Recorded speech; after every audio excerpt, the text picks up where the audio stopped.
Boa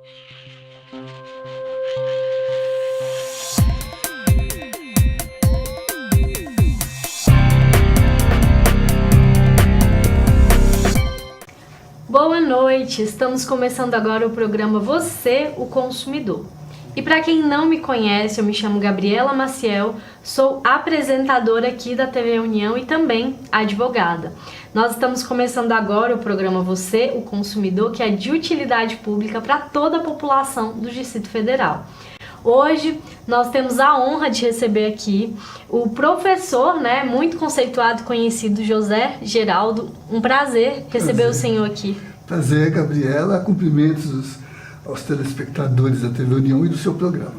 Muito obrigada. Bom, o professor José Geraldo, ele vai contar um pouquinho sobre a trajetória dele. Ele dá aula na UNB, ele foi reitor da UNB numa gestão e vai conversar um pouquinho com a gente sobre os projetos que hoje ele desenvolve, também sobre a trajetória dele nessa questão de dar aula também e compartilhar a história. O senhor pode nos dar o prazer de contar um pouquinho sobre a sua história, sobre a sua trajetória? Sim, encurtando, porque já completei 75, então ela é longa, né? Aliás, hoje é a primeira aparição pública minha depois da aposentadoria compulsória que se deu agora em janeiro, né? E eu continuarei na UNB num programa de permanência como voluntário, colaborador, né? Pesquisador voluntário, né? Mas a carreira é longa pelo tempo, né? E focada em dois principais fundamentos, né? O mais contínuo e mais identificado com o meu percurso, a docência, que eu realizei toda em Brasília, apesar de eu ser migrante, né? Mas cheguei aqui em 1971, né?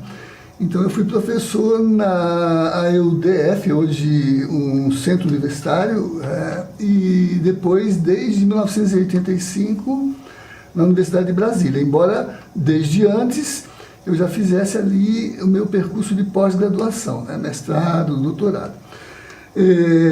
Então a docência é o meu principal identificador, vamos dizer assim, né? Nela eu desempenhei os atributos da atuação universitária, no ensino, em graduação e em pós-graduação, na pesquisa, né? E na extensão universitária, que é o diálogo com o entorno da universidade ou a sua integração com a sociedade, né? E, por exemplo, nesse campo também exercia gestão, como mencionou, né? Fui diretor da Faculdade de Direito e fui reitor também da universidade entre 2008 e 2012. Então, percorri todas as dimensões funcionais da vida universitária. O outro pilar é a advocacia, sou seu colega, mas provavelmente com décadas de distância de inscrição, né? Hoje eu já voto na urna 1, quer dizer, daqueles mais antigos, né? E na atuação advocatícia, né? Tanto na atividade profissional até 85, quando fiz opção pela dedicação exclusiva. Então, a partir daí, só na atividade pro bono, né? Sim, que bacana. Mas permaneci com os vínculos com a OAB, tanto o vínculo local, fui fundador da Comissão de Direitos Humanos aqui da OAB, na gestão do presidente Maurício Correia, né? Maurício Correia, que bacana. Também o federal, né? Eu fui por 18 anos vice-presidente da Comissão de Ensino Jurídico do Conselho Federal da OAB.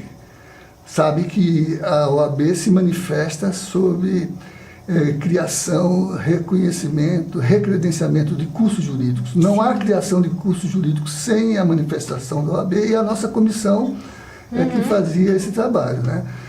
E ainda hoje tenho vínculos porque integro a comissão no Conselho Federal, né, Da OAB. de defesa dos direitos indígenas. Que legal. Né? Isso na OAB, não Na OAB da federal, né?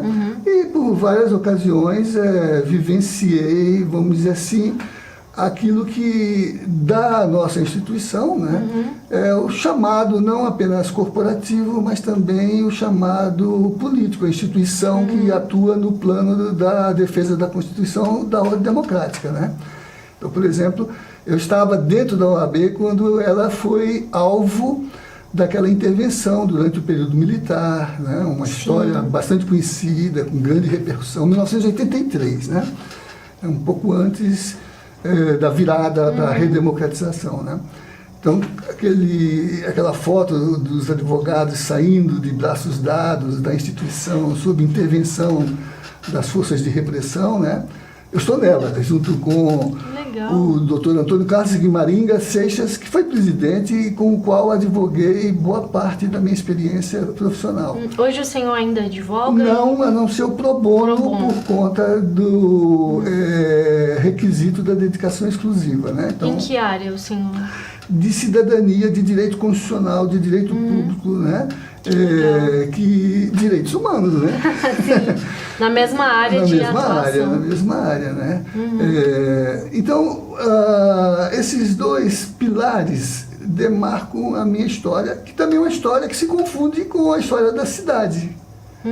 Porque no período anterior à Constituição de 88, a cidade não tinha autonomia política, estava em construção, ainda com as tensões decorrentes das várias demandas sobre a sua própria apropriação, não é isso? A moradia, né? O reconhecimento dos segmentos que, pelo projeto, deveriam ser devolvidos, mas que são os candangos, não é isso? Sim. Mas que reivindicaram permanecer na cidade, né? Então, eu me engajei muito nessa história. E o senhor acompanhou essa história? Não só acompanhei, participei, porque, por exemplo, não havendo representação política, não havendo autonomia do Distrito Federal, né? O senhor participou da fundação mesmo? Da autonomia política do Distrito Federal, da criação da representação política do Distrito Federal. Legal. E a OAB foi um espaço muito forte, como a universidade, para a construção dos fundamentos, dos elementos designativos do que depois, por exemplo, na Constituição de 88, foi escrito como um capítulo do Distrito Federal com autonomia e representação política, né? Sim. Então, a minha história profissional acadêmica, se liga à história social e política do próprio Distrito Federal, né? Ou seja, realmente é muita história para contar, muita participação. Atualmente eu sou membro da Comissão Justiça e Paz do Distrito Federal, que é um organismo pastoral ligado à Arquidiocese de Brasília, mas que também tem um mandato de salvaguarda dos direitos humanos, dos direitos políticos e dos direitos sociais, né? Tá bom, eu vou só dizer isso, porque eu queria trabalhar mais com você o projeto. Sim, né? o projeto em si. Mas é importante também a gente ter essa trajetória para quem está em casa conhecer o senhor, conhecer a trajetória, porque, como disse, né, eu já sabia algumas coisas sobre o senhor, mas não tínhamos esse contato e agora estou sabendo muito mais. Então, é importante isso. Então. E o projeto, né, Direito Achado na Rua, que combina esses dois elementos, porque ele é simultaneamente teórico e político. Ele é teórico porque ele revela uma concepção de direito. Sim. Né? Então, ele se estrutura com base em escolhas epistemológicas, desculpe usar essa expressão, né? Fique à vontade. Que são as teorias, né? Que são os paradigmas, né? Por exemplo, só para ter uma ideia bem geral, né? Considerando a formação social moderna e a brasileira, que é pós-colonial, né? A representação teórica do jurídico sempre foi muito forte no positivismo jurídico, né? predominância do estatal sobre o social, do legal sobre o direito, do legal sobre o direito. Né? Não estou errando a expressão, não, tá? Estou distinguindo, né? Sim. Algo que é legislação e algo que é direito, né? E dos conhecimentos que a modernidade configurou como ciência, mas que antes da modernidade era outra coisa, era teologia, era tradição, né? E hoje, na pós-modernidade, né, essa complexidade de ligação de saberes, né, que os grandes nomes da filosofia definem, como, por exemplo, Edgar Morin, né, interdisciplinaridade. Né? Até no UNB, nessa conjuntura, nós criamos, ao lado dos estratos disciplinares, dos departamentos, das áreas de conhecimento, as dimensões interdisciplinares, os diálogos entre saberes. Então, a gente tem núcleo de estudos ambientais, núcleo de estudos avançados multidisciplinares, né? Onde está, por exemplo, o núcleo de estudos para a paz e direitos humanos, que eu fundei em 1986, quando o reitor era o professor Cristóvão Buarque, né? De quem fui chefe de gabinete, de quem fui procurador-geral na UNB, né? Que legal. Mais um detalhezinho da biografia, né? E ali, ele mesmo criou o Núcleo de Estudos do Brasil Contemporâneo. No Núcleo de Estudos do Brasil Contemporâneo, ele estudou temas como Bolsa Escola, Bolsa Família. Sim. No Núcleo de Estudos para a Paz e os Direitos Humanos, nós criamos a concepção de direitos humanos que hoje preside a própria universidade.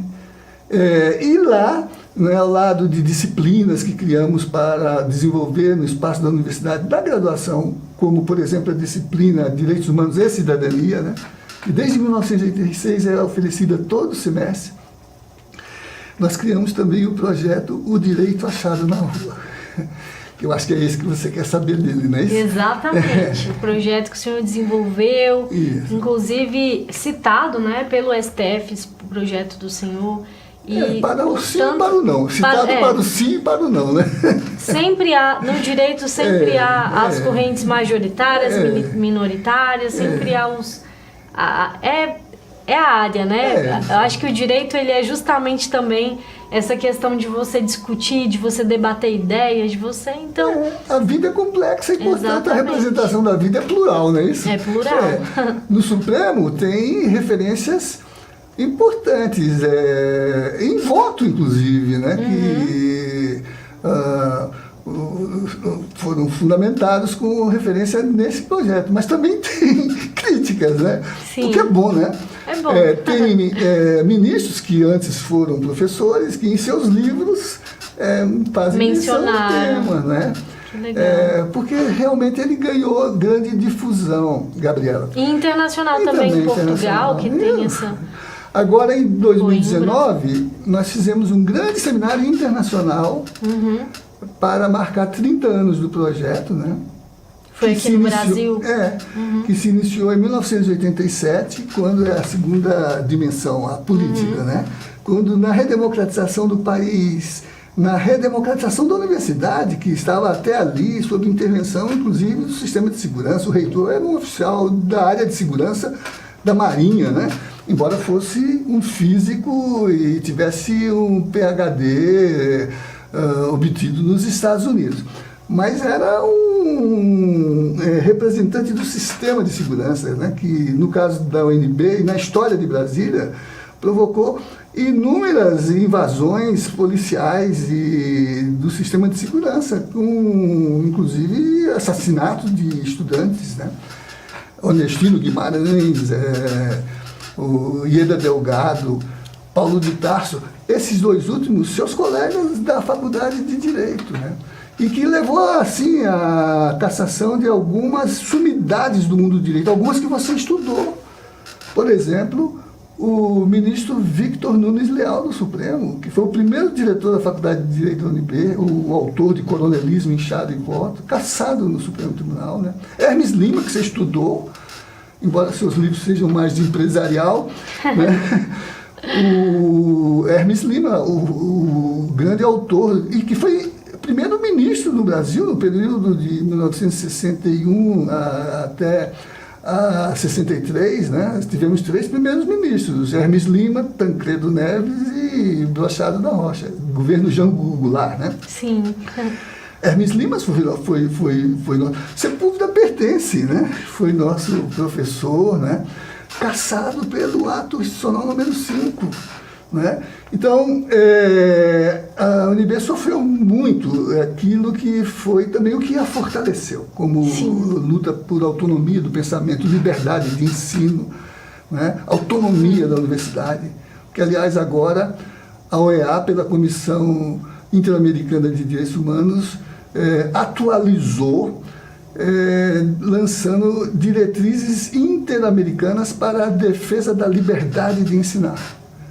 Assim como foi a ONU que, em 85, lançou diretrizes para a proteção do direito do consumidor, de onde deriva o Código do Consumidor, como uma das recomendações que a ONU fez para que os países se implicassem em mecanismos de defesa e proteção da cidadania na esfera dinâmica do consumo. Estou citando isso lateralmente para homenagear o seu programa. Obrigada. Né? Mas então, a redemocratização trouxe para a universidade desafios para repensar as formas de conhecer, abrir-se a outras formas de pensar, a outras dimensões democráticas de acesso à universidade, as políticas de cotas, por exemplo. Né? Sim, permitem o acesso. Também as representações, por exemplo, do direito. E aí, em 86, os movimentos sociais que se mobilizavam na sociedade para a redemocratização procuraram, por suas assessorias jurídicas, a universidade para construir um programa de capacitação de seu ativismo judicial na linha de validar, teórica e politicamente, suas reivindicações. E a resposta que nós demos foi criar esse projeto chamado Direito Achado na Rua. Achado na Rua por quê? A metáfora do espaço público, né, que a nossa literatura tanto valoriza, pensa em Castro Alves. A praça é do povo, como o céu é do condor, né? Depois Caetano vem e atualiza e diz: a Praça Castro Alves é do povo, como o céu é do avião, né? É o antro onde a liberdade cria águias em seu calor. Quereis, pois, a praça, desgraçada a populaça, só tem a rua, dizeu. Então, essa ideia da rua como esfera pública, lugar da reivindicação social, né, que Marshall Berman vai dizer que é ali onde a multidão se transforma em povo, né? Esses movimentos, por suas assessorias, pediram que a universidade respondesse socialmente, como pensava Darcy Ribeiro, que a universidade não deve ser apenas um espaço diletante, elegante, narcísico, mas deve ter compromisso com a sociedade. Por isso que ele dizia, ela tem que ser necessária, né? Sim. E queria a UNB, como a sua criação, apta a se comprometer com as necessidades do povo, resolver os problemas do social, né? Então, nós construímos esse programa em 1987, lançando um curso de capacitação à distância pelo Núcleo de Estudos para a Paz e Direitos Humanos e pelo Sistema de Educação à Distância da Universidade, que se chamava o Direito Achado na Rua.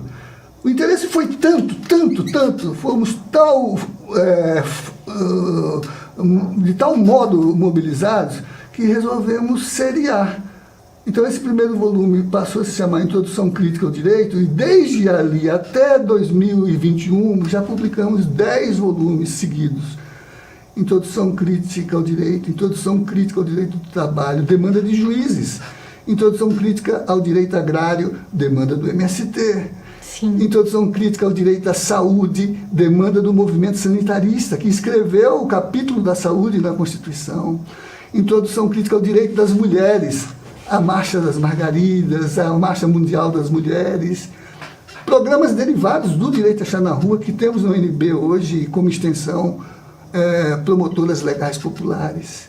Capacitamos há 12 anos mulheres para gênero e direitos humanos, e de nossas diplomadas em sentido extensionista, né? Sim. Já há assento de cadeira no Conselho de Direitos da Mulher no Distrito Federal, né? Assim como um outro derivado do programa Vez e Voz, que desenvolvemos em Águas Lindas para prevenir o tráfico de pessoas. O Distrito Federal é rota internacional do tráfico de pessoas e o seu entorno. Agora mesmo o governador atual nomeou uma representante da comunidade e uma estudante da Faculdade de Direito para integrar o Comitê de Enfrentamento ao Tráfico de Pessoas no Distrito Federal, né? E também daí derivado criamos uma assessoria jurídica universitária popular chamada Roberto Lira Filho, que é a fundação teórica do projeto, né? 10 anos completou agora. Então a série prossegue, né? Direito das mulheres, direito direito à saúde, porque a OPAS, a Organização Pan-Americana, e a Fiocruz pediram que nós expandíssemos o conceito do volume 4, que é do direito à saúde, para distribuição continental. Então fizemos uma edição em espanhol. O 7º é Justiça de Transição, que é o sistema internacional de universalização dos direitos humanos, para redemocratizar países que viveram o drama de guerra, nazismo, fascismo, né? Nas suas formas históricas e nas suas formas atuais, tá certo? Sim. E redemocratização, né? E fizemos com a Comissão de Anistia do Ministério da Justiça uma introdução crítica à justiça de transição na América Latina. Fizemos um volume sobre comunicação e informação, o debate da democratização dos meios de comunicação, um volume sobre o direito urbanístico, o direito à cidade, em diálogo com as declarações das Nações Unidas dos anos 1990, Viena, Istambul, Durban, Pequim, Cairo, e os novos direitos, né, da mulher, das populações, contra o racismo, a moradia, né? E depois fizemos um volume que consumou no seminário internacional, que é o Direito como Liberdade. E nesse seminário veio gente do mundo todo. Portugal, Estados Unidos, Espanha, Peru, Argentina, e do Brasil. 3 dias na UNB em grandes debates, do qual resultou o volume 10, Introdução Crítica ao Direito como Liberdade, ou Direito Achado na Rua, né? Eu vou passar para os telespectadores uma referência de endereço eletrônico para acesso livre na biblioteca, na editora da UNB, para integrar, ter em disponibilidade todo esse volume, né? A gente pede para o editor colocar assim. Então, o direito achado na rua, ele vem nesse viés de trazer esse direitos humanos mesmo, para essa coletividade, de ter a expressão do povo. Sim, e pensando conceitualmente que os direitos não são quantidades que você estoca normativamente em prateleiras legislativas, não é isso? Os direitos são relações que você expande no experimento de humanizar-se. Porque nós não nascemos pessoas humanas. A biologia não nos define. O filósofo Hegel dizia que o humano é uma construção na história. Nós nos tornamos humanos. Que é o que vivenciamos na história do Brasil, na sua tragédia colonial, né? Que fora os brancos, homens, católicos e ricos, que eram gente, cidadãos, os demais ou eram subjente ou nem gente era, como os indígenas, por exemplo, não é isso? Então, a emancipação do humano é luta social, é conquista. O que a Constituição de 88 traduziu bem, compreendeu, ao dizer que só é realmente uma Constituição a que tem a mediação participativa da construção dos direitos. E por isso que aquele elenco do artigo 5º, que já designa, né, no campo atualizado, né, um conjunto de direitos que o social consagrou, e até legislativamente se consagrou, né, ela ainda abre uma perspectiva imaginativa no parágrafo, ao dizer que aquele elenco não exclui outros direitos que derivem da natureza do regime ou dos princípios que a Constituição adota.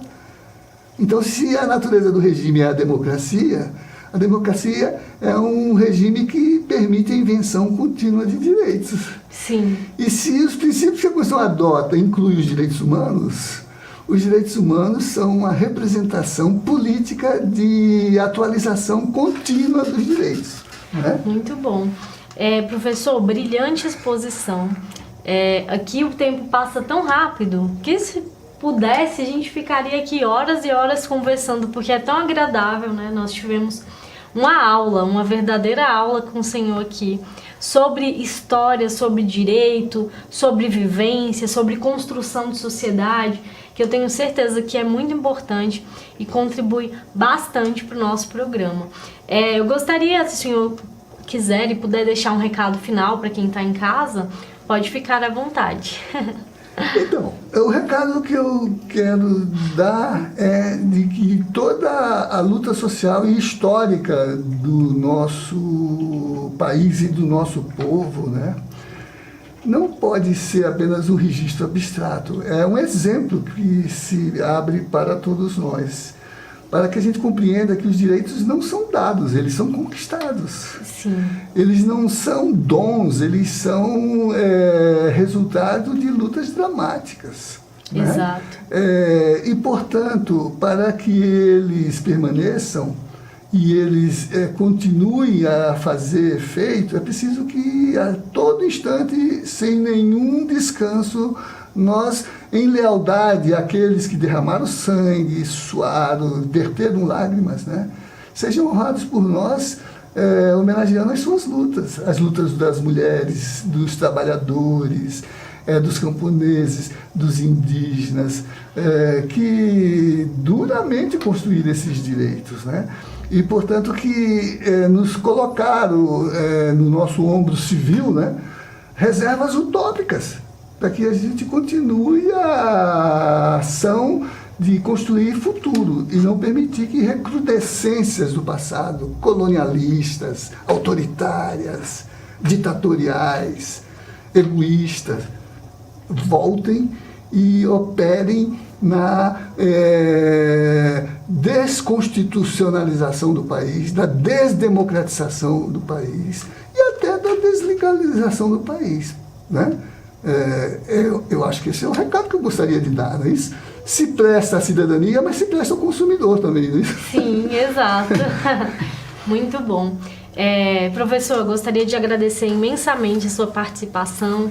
Quero dizer que volte mais vezes aqui na TV do União. É um imenso prazer recebê-lo e saber, ter todo esse conhescimento aí. Me convide, senão vai ficar igual aquela história. Passa lá em casa. Não, eu convido. Me convide, né? Já está convidado para retornar. Estou esperando o e-mail. Pode deixar. Bom, e você fique aí que logo mais nós voltamos após o intervalo.